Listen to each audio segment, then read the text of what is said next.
Hi there. This video is a little different than the usual because my heart is unbearably burdened. My team and I have been grieving and praying as Christian leader after Christian leader is exposed for unspeakable, deplorable crimes.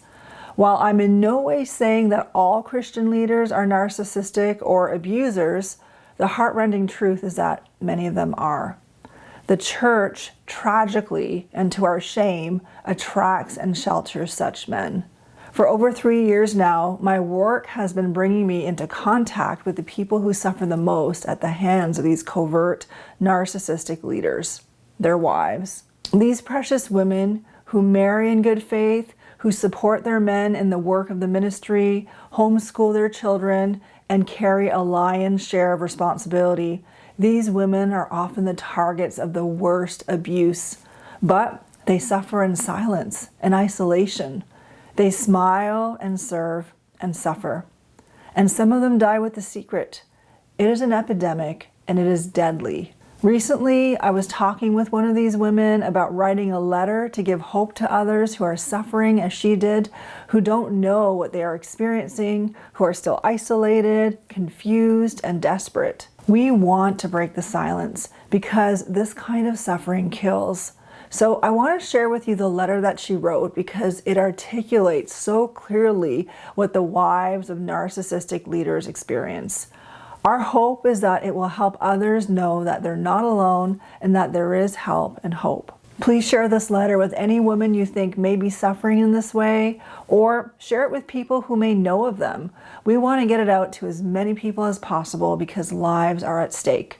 So here goes. Dear one, we may never have met, but I know you so well, so very well. I used to be you. I know intimately the isolation, the secret agony, the exhaustion, and the heartache that distract you and siphon away your energy. Yes, I know that tension in your jaw, that tightness in your shoulders that you can't seem to massage away. I've experienced the knot in your stomach, the tightness in your chest. I know how hard you work to keep your smile, the effort it takes to maintain your joyful countenance. I know how fervently you endeavor to give thanks in all things. I see your submission to Him and your service. Others think it is just your servant heart, your sweet devotion. And it is that, yes, but I recognize your hypervigilance and uncertainty, sense the undercurrent of your fear. I see your diligence and hard work, the way you pick up the slack, the way you put out fires, the way you try to shelter your children. I see the desperation in your eyes, hear the haunting, unspoken questions. What am I doing wrong? Is there something I should be doing? Something I need to stop doing? And the desperate cry, how on earth can I do it all? I know you cry yourself to sleep, weeping silently as you plead with God to help you. You know something is wrong, dreadfully wrong, but you can't tell anyone. No one must know. And so you persevere alone. But you are not alone. The same prison that isolates you is populated by countless others who are suffering silently in their own personal solitary confinement. You are part of an invisible company of devoted and desperate people. If you only knew. I live through the isolation you are enduring, the complete and utter loneliness, but barely. Those things exact a costly toll. Yes, they are costing you too, aren't they? The casual observer might think your ailments are coincidental, but they're not. I know. Your anonymous, silent companions deal with the same digestive problems you contend with, the adrenal fatigue, the thyroid issues, the depression, the way you clench your teeth at night, the way your sleep is disrupted by anxiety. You are blessed if that is all, but there is probably more.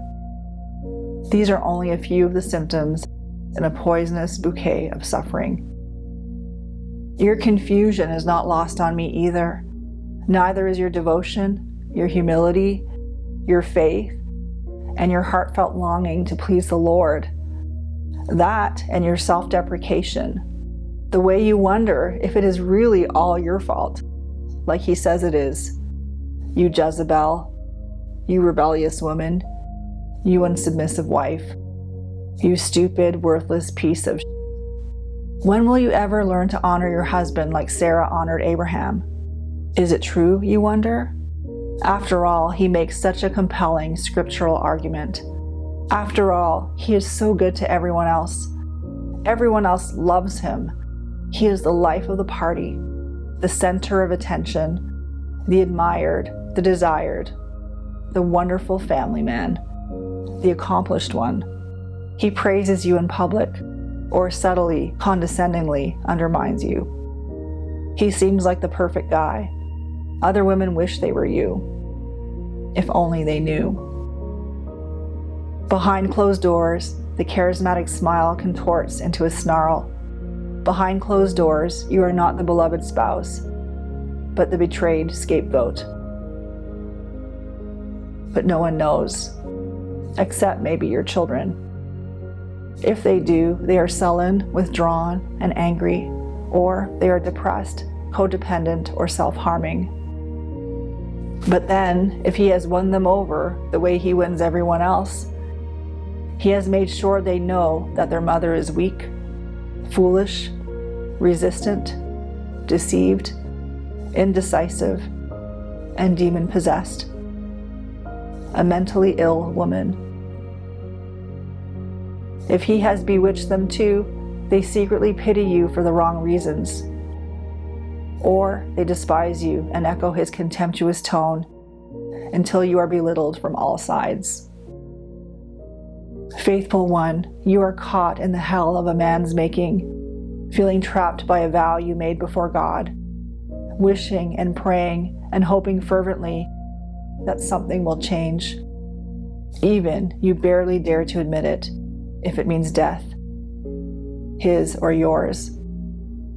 Don't give up, beloved. Don't take your life. You are not alone, though you don't know it yet. God is with you, and the hell is shared by countless others. This thing you are living, it has a name.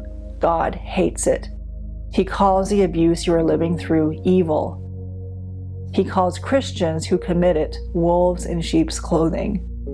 And there is help. Don't be afraid to research what is going on with you. If you are looking for the truth, God will lead you to it. It will not be the devil deceiving you. And though it may frighten you to learn more, ignorance is never wisdom. It is the enemy's tool to keep you in bondage. God gives wisdom. He is the truth.